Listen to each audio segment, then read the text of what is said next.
watakuwa mwili mmoja. Kwa anayetengeneza ndoa ni Mungu, na ni katika sehemu ya uumbaji. Kwa sababu kikubwa, kwa nini Mungu anataka muwe mwili mmoja? Ili muweze kupata watoto. Ndio maana mtoto DNA yake inachukua kwa mama, inachukua kwa baba. Kwa hiyo ina maana Mungu ndio amekiunganisha. Ndio maana Mungu anachukia kuachana, kwa sababu madhara yake ni mabaya sana kwa watoto. Na ndio maana leo tunaongea kuhusu somo hili. Mwisho wa siku katika ndoa, jambo la msingi sio ni wawili, ila ni wale ambao watakuwa wametengeneza mwili mmoja ambao ni watoto wenu. Na ndio maana Biblia katika kitabu cha Marko sura ya 10 mstari wa 9, labda tusomee. Marko 10 mstari wa 9. Nao nasema,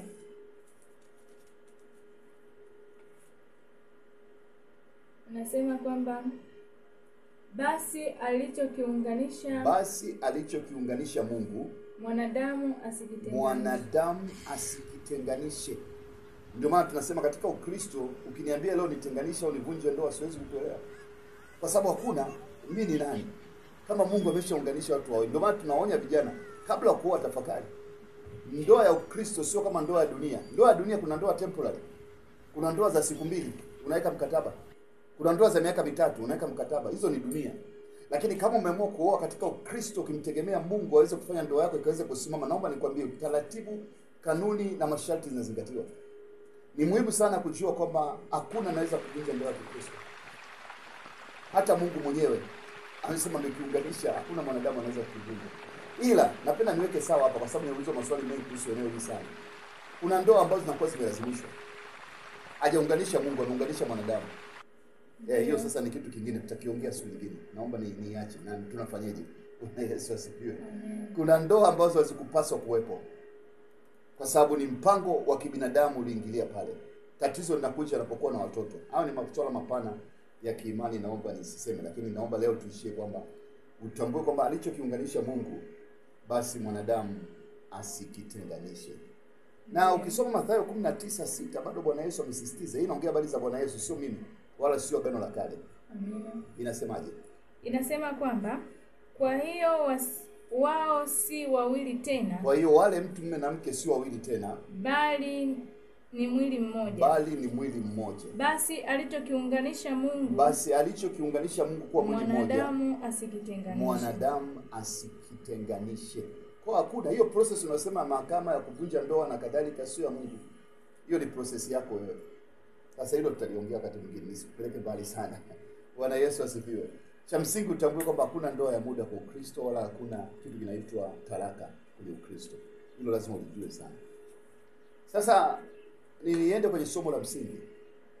Baada ya kujua ndoa ni nini, naomba sasa tuangalie kuhusu swala la watoto. Mpendo katika Bwana, unapokuwa umeoa au umeolewa, lengo kubwa ni kupata watoto. Hiyo upende usipende. Mtu anakuambia unajua nataka company tu, unajua nini, lakini tuangalie maandiko. Hakuna sehemu ambapo inaonyesha kwamba Mungu hakuwa na lengo lingine zaidi ya kupata watoto. Kwa maana ya kwamba katika kitabu cha Mwanzo sura ya 1 mstari wa 28, labda tusome. Mwanzo 1:28 inasemaje?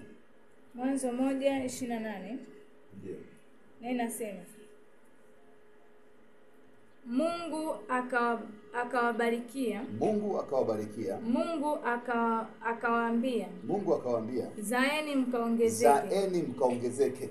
Mkaijaze nchi. Na kuitiisha. Mkatawale samaki wa bahari. Na ndege wa angani. Na kila kiumbe chenye uhai. Kitambaacho juu ya nchi.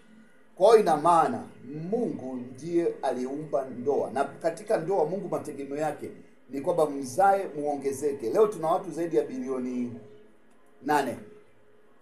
Hebu imagine kama Mungu alikuwa mjinga ametengeneza kitu cha ajabu tu duniani. Mungu nisamehe. Naongea katika namna ya kiawani. Ingekuwa tumeshajaa. Lakini bado hata kama dunia itaongezeka watu mara 2 ya waliopo sasa hivi, bado dunia inatosha. Nafasi bado ni kubwa sana. Acha kwamba nchi fulani imejaa watu, lakini ukiangalia katika spread ya dunia nzima unakuta bado kuna nafasi ya kutosha. Na miaka mingi tangu dunia imeanza tukifika bilioni 8. Kwa kuna njia ambayo Mungu ameiweka kwa ajili ya wanadamu kuweza kuzaliwa na kuishi. Na nia ya Mungu ni kwamba upate mke, mpate watoto. Whether ni mtoto mmoja, wawili, watatu, wanne ni mtoto. lakini kuna kuongezeka. Abraham alikuwa na mtoto mmoja tu kwa Sara, lakini yule mtoto mmoja ambaye alikuwa anaitwa Isaka ndio akaleta uzao mkubwa wa Israeli duniani. Kwa lazima utambue kwamba kuna tofauti na nijue kuna nia gani ya Mungu katika jambo hili lote pamoja. Na ninapenda utambue kwamba kupata watoto katika ndoa ndio kitu ambacho Mungu anakitaka. Zaeni mkaongezeke. Kwa hiyo kutokuwa na uzao sio mpango wa Mungu. Kukosa watoto kwenye ndoa sio mpango wa Mungu. Utashindwa kunielewa, lakini bora nikwambie ukweli. Kwa sababu nikikwambia uongo utakuwa nakudanganya. Labda tuangalie kidogo moja kati ya watu wa kwanza kabisa kubarikiwa kuhusu watoto na familia yao na wategemea familia yote duniani. Kitabu cha Mwanzo sura 24 mstari wa 60. Mwanzo 24 mstari wa 60. Nao nasema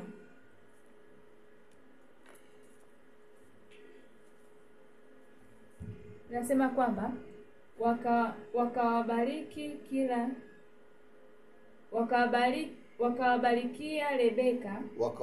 Rebeka wakamwambia ndugu yetu uwe wewe mama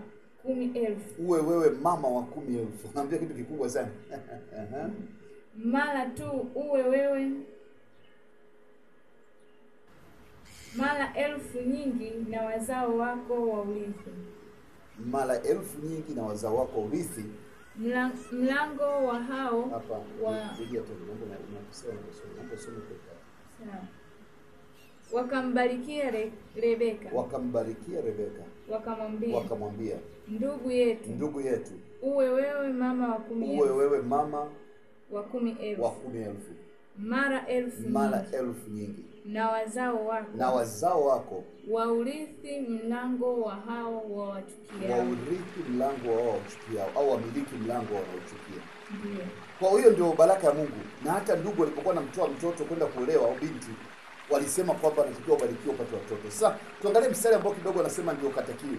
Tuangalie kitabu cha Kutoka sura 23 mstari wa 25-26. Hebu soma pale. Kutoka 25-23. Kutoka 23-25-26. Na inasema kwamba nitatuma utisho. Kutoka 23 mstari wa 25 na 26.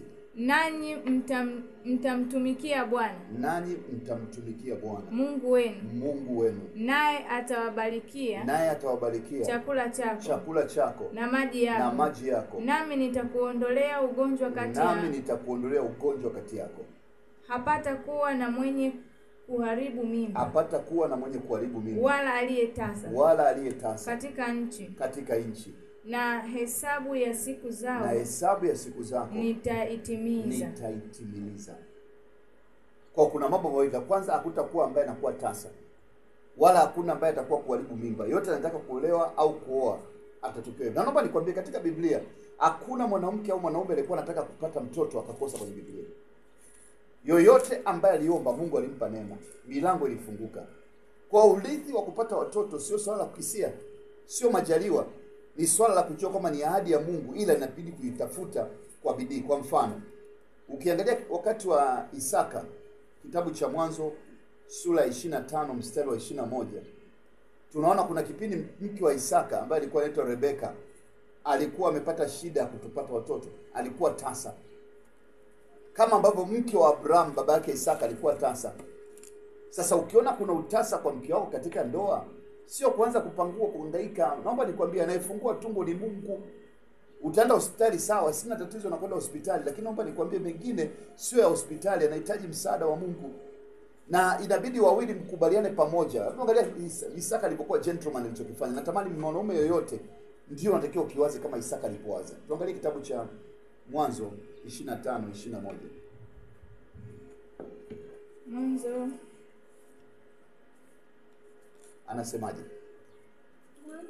25:21.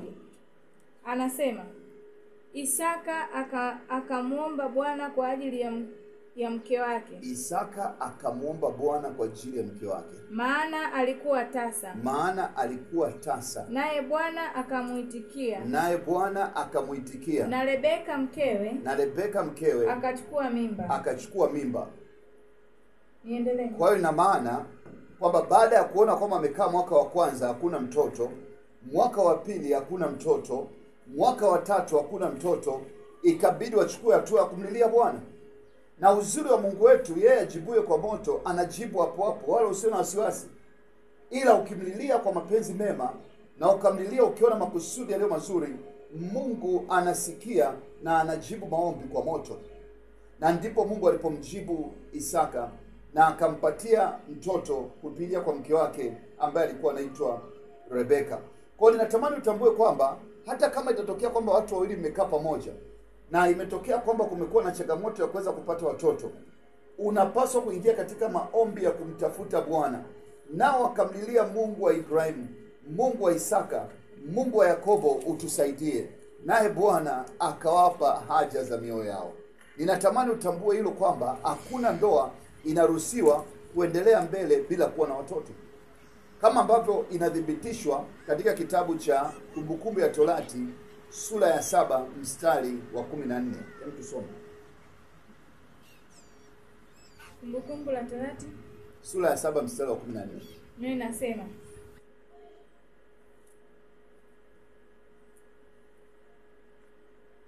anasema utabarikiwa kuliko mataifa yote. Utabarikiwa kuliko mataifa yote. Hakutakuwa na mtu mume wala mke aliyetasa kati yenu. Hakutakuwa na mtu mume wala mke aliyetasa kati yenu. Kwa nini Mungu akaongea kuhusu? Maana zamani ilikuwa ni kwamba wanawake tu. Lakini hapa anasema kuna wanaume kumbe wanaweza kuwa tasa. Kwa hata kama ni mume wako inawezekana ndio ana matatizo, unatakiwa muombe Mungu kwake. Isaka alimwombea Rebeka. Lakini kama ingekuwa tatizo ni kwa Isaka, basi Rebeka angemwombea nani? Isaka. Kwa Mungu anajibu maombi, na kwa sababu anajibu maombi, basi unapokuwa na changamoto kwenye ndoa, mwambie Baba aliyeumba, mkumbushe ahadi zake, kwa sababu yeye anasikia na anajibu maombi kwa namna ya tofauti. Sasa natamani utambue kwamba nitaka niweke msingi kuweza kujua kwamba ndoa, matarajio makubwa ya ndoa ni watoto. Sio companionship peke yake, no. Kuna kitu Mungu alikuwa anakusudia. Na ndio maana alipowabariki Adamu na Eva baada ya kuwaumba akasema mkazae. Amkae hapo kama dada na kaka. Kuna kazi ya kufanya kwa ajili ya Mungu alikusudio lake. Bwana Yesu asifiwe. Amen.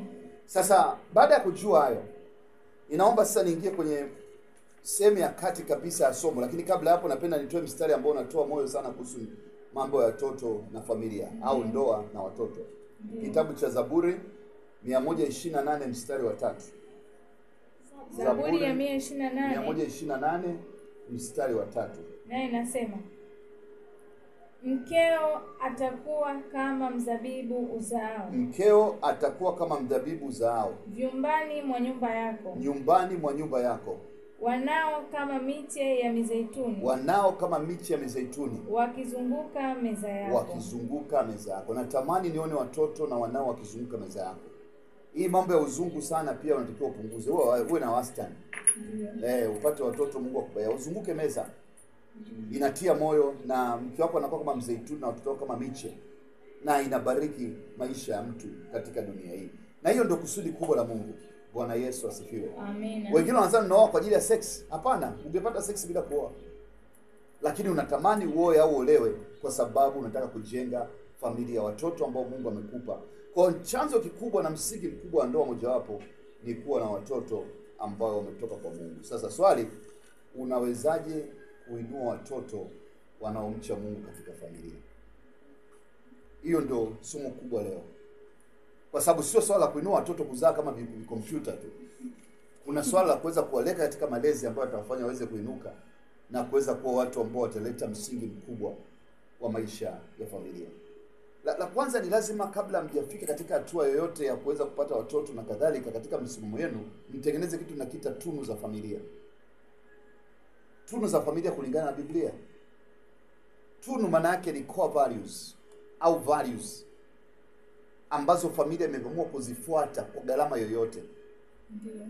Moja kati ya tunu hizo inawezekana uaminifu. Inawezekana mawasiliano. Inawezekana kusema ukweli. Ndiyo. Inawezekana kuondoa hofu. Inawezekana nidhamu. Inawezekana kutoa taarifa. Inawezekana kufanya jambo kwa kushirikishana. Zote hizo ni tunu. kuna tunu katika kubwa za dunia nyingi, lakini unachukua kuchukua angalau 5 ambazo unasema hizi ndio misingi ya familia yangu. Nikimwona mtoto yote katika familia hii, nikimwona baba namuona na vitu hivi, nikimwona mama na vitu hivi, nikiona watoto na vitu hivi, kwa hiyo zinaitwa tunu. Familia hii ni watu wanachapa kazi. Familia hii ni watu ambao wana upendo. Familia hii ni ya watu ambao ni waaminifu. Familia hii ni ya watu ambao wanajituma sana. Ndio na maana hiyo. Familia hii ni ya watu ambao wana nidhamu. Msingi umejengwa na baba na mama, na watoto nao wanafuata vile vile. Ndio maana kikubwa. Kwa lazima kuwe na tunu za familia. Sijajua kama familia yako ina tunu au ipo tu inakwenda, itakapotokea mnatugombana, mnapigana, Mungu asaidie katika jina la Yesu. Sasa utengeneze tunu za familia. Lakini kikubwa ni lazima ukumbuke kuhusu misingi ya ndoa. Kama tunakumbuka tulifundisha wiki iliyopita na wiki nyingine, tukasema kuna misingi mikubwa 6 ya ndoa. La kwanza ni mawasiliano, ambao niliongea kwa upana sana. Sasa tunaenda kwenye watoto pia. Lazima kuwe na mahusiano ya karibu sana. Nakumbuka katika maisha ambayo nimeishi kwa neema ya Mungu na watoto, mambo mengi ya watoto tuliyajua baada ya kuwa tumeenda likizo tukaa pamoja. Mwezi mzima mnaongea. Ndipo wanapofunguka mioyo. Unasema, mimi na wewe nafanya mambo haya mtoto wangu kweli. Unatafuta namna ya kumsaidia. Kwa sababu vinginevyo mwanadamu amefichwa na taswira nyingi. Na huko mashuleni wapi wanafundishwa vitu vingi. Hata nyumbani unamwacha na usigeni unaenda kutafuta pesa. Lakini tambua kwamba yule mtoto anakula vitu vingi vya ajabu ajabu. Sasa lazima uwe na muda watoto. Kama ilivyo kwa mke, niliongea kuhusu mawasiliano last week iliyopita. Ndivyo na hivyo watoto wanahitaji muda wa baba na mama. Kuna wakati inabidi usafiri nao. Kuna wakati inabidi uende mahali pamoja kwa ajili ya likizo. Ni lazima utafute muda wa mtu unayempenda. Mtu unayempenda lazima utamtafutia muda. Kama unapenda watoto wako, ni lazima utawatafutia muda. Na katika ndoa sio tu kwa ajili ya watoto. Kama ni baba na mama, lazima mpate nafasi ya kuweza kuwasiliana. Sasa mnatakiwa mjenge tabia au tamaduni ya mawasiliano yaliyo wazi, yasiyokuwa na kificho wala mambo yote ambayo sio ya kimungu. Ni jambo la msingi sana kujenga msingi wa mawasiliano. Ya pili, mpendo katika Bwana, ndoa inajengwa na msamaha. Kuna watoto wanafanya madudu mpaka unaweza kuogopa. Ninakuomba kama mzazi, usionyeshe mtoto umekasirika au umemaka. Kama ni jambo baya, na kutafuta namna ya kumbeba mtoto, kumsaidia na kumwelimisha aachane na kile kitu kwa hekima. Mzazi ukishakuwa umekuwa, ni wakati umekuwa mtu mzima sasa, unahitaji uvumilivu na ustahimilivu. Vinginevyo ukiwa na mzaba makofi mtoto kila siku, unamchapa fimbo kila siku, kuna muda anafika anakuwa sugu. Ninakumbuka ndugu yangu mmoja miaka ya nyuma, ni dada yangu, hata kama ananisikia sasa hivi lakini atanisamehe. Amina. Siku moja baba yetu alikuwa anachapa sana fimbo. Kwa ukikosea ni fimbo za kutosha zinapangwa hapo, kama walimu wa shule za msingi zamani. Ndio. Kwa hiyo dada siku moja akamwambia baba, unajua leo nimekosea, nataka unichape, alafu kichoka utaniambia. Akalala chini. Baba akashika tamu, amechoka na yeye. Kwa mwanadamu waweza kumpushi sana. Lakini naomba nikwambie, kuna siku atakwama. Kuna umri wa kuchapa watoto, mimi sikatai. Na hata napenda ufanye hivyo. Kuanzia umri wa miaka ya kitodra hapa miaka 7, miaka mpaka miaka 15, 16, hapa chapa vizuri. Lakini kuna umri nafika mtoto unatakiwa kukubali kwamba amekuwa mtu mzima. Sasa hivi miaka 14 mtoto ameshakuwa amepevuka. Kwa lazima uongee naye kama unasema unaagi kama like a grown up person. Kama ulishindwa kumchapa fimbo huku nyuma, sasa ndio basi. Miaka 2 mpaka 10 mpaka 10 hivi, pale fimbo zikae vizuri hizi kumnyosha tabia. Kwa sababu Biblia inasema pia wachape watoto fimbo. Acha hizi mitaala ya kizungu inasema sijui unawatesa watoto, sijui haki za binadamu, acha mambo hayo. Mimi naongea habari za Mungu. Huko tutaongea Kaisari mpe Kaisari, ya Mungu mpe Mungu. Watoto ni wakwako, si wa serikali wala si wa mtu mwingine. Kwa kumchapa mtoto ni muhimu sana. Na kuna mambo hata mimi naweza kumshukuru Mungu kama niliwachapa watoto wakaashika na wakawa naogopa fimbo, wakabidi atii. Inabadilisha tabia. Kuna upumbavu mwingi ndani ya moyo wa mtoto. Sasa ukimwacha kumpa machapo, anakuwa mtu wa ajabu. Inashangaa umetengeneza lijitu kituko. Na mwisho wa siku unakosa mwelekeo wa kuisaidia familia na nyumba ambayo unaishi. Jambo la tatu ambalo ni msingi mkubwa wa ndoa yoyote ambayo tulikuwa tunaongea ni kutokuwa na matarajio ya uongo. Mathalan, wewe unajua size yako ni kununua pikipiki. Alafu unaahidi mke au unaahidi watoto kwamba utanunua ndege. Au mama anapita barabarani, nakumbuka mmoja alinisimulia Akaniambia alikuwa ameongozana na mke wake, yeye alikuwa na kagari kadogo kanaitwa ka saluni linaitwa Corolla. Ndio. Alafu likapita lishangingi likubwa, ligari likubwa V8. Shangingi sio vile nyingine unajua wewe. Na maana gari likubwa V8. Ndio. Sasa ilipopita mwanamke akasema, yani akaiangalia mpaka namvunja. Yule jamaa ametumia mkopo kupata Corolla kake hapo dalili. Akatamani mambo makubwa. No, live according to Mungu atakujalia kama uko neema, Mungu atakupa neema kufanya kazi kwa bidii. Sijasema usiote ndoto ya mambo makubwa. Nasema hivi, ishi kwa kadri ya uwezo wako. Usiahidi watoto utawapeleka likizo Dubai wakati hata huko Dar es Salaam hujaenda. Amina. Au hata huko mjini hujaenda. Hiyo sio imani. Okay. Lazima ujue kuna hatua za kufika hapo. Kama ni maono, hiyo ni kitu kingine. Ndio. Lakini usiweke maono ambayo unatarajiwa ambayo ni ya uongo. Utaharibu. Kwa sababu yasipotimia itakwama. Lakini lingine kubwa ambalo la msingi sana, ni muhimu sana kuwekeza katika ndoa. Kuwekeza katika ndoa maana yake nini? Unaposikiliza semina kama hii ya mchana wa leo, ndio uwekezaji wenyewe. Unajifunza mambo yanaweza kujenga ndoa. Kuna mengine utayachukua, mengine utaniachia. Lakini mimi naongea kitu ambacho nakiamini kwamba ni sahihi. Kwa hiyo ukiniachia nashukuru, utakayochukua Mungu akubariki. Songa mbele. Tuone ndoa ikisimama. Haleluya. Amen. Lakini lingine ni muhimu sana kukubali kwamba kwenye ndoa mnatakiwa mjadili mambo yanawasibu. Muwe ni watu ambao mko wazi. Kusiwe na mficho. Ndio maana niliongea mengi na naendelea kusisitiza leo. Simu ya baba ya mama sio siri. Na lazima kuwe na uwazi wa kuweza kutumia simu ya mmoja wenu. Yoyote. Ukishaona simu zinaanza kufichwa siri, hiyo ndoa imekufa, sio mwili mmoja huo. Hiyo ni miili tofauti. Sasa naomba unielewe, ya Kaisari mpe Kaisari, mimi siingii huko. Mimi naongea kuhusu mambo ya kanisa la Mungu. Na hapa tu katika kanisa la Mungu.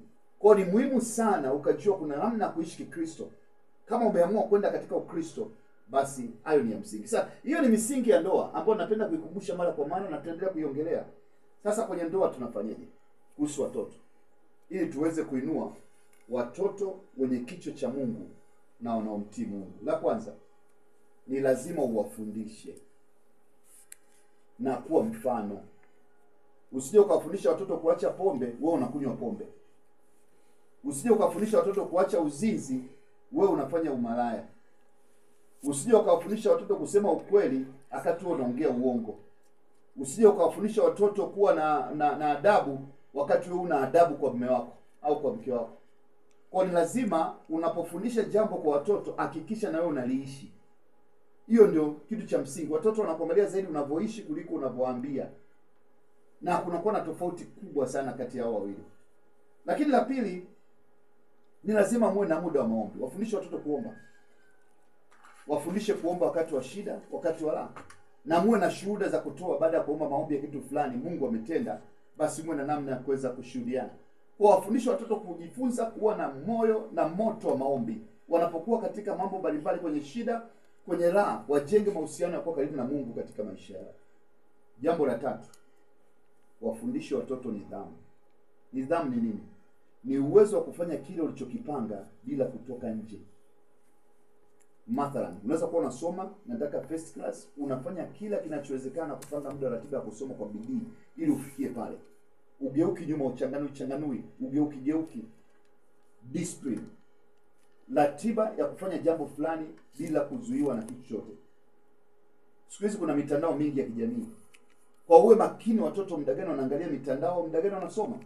Muda gani wanaangalia mitandao, muda gani wanaomba. Muda gani wanaangalia mitandao, muda gani wanacheza. Muda gani wanaangalia mitandao, muda gani mnapata muda wa kuongea pamoja kama familia. Hilo ni la msingi sana. Jambo la 4. Jifunze kuwa na rehema. Rehema maana yake nini? Mtu amefanya kosa kweli, lakini unaamua kumsamehe. Hakuna jambo linalolipa katika maisha ya mtoto kama hilo. Rehema. Kuwa na rehema kwa mke wako, kuwa na rehema kwa watoto. Jambo lingine ni wafundishe watoto kuhusu mpango wa Mungu wa wokovu. Na ikibidi waweze kumjua Kristo mapema iwezekanavyo.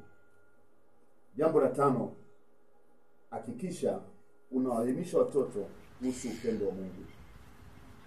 Jinsi Mungu alivyokuwa ni upendo, hata kumtoa mwanawe wa pekee.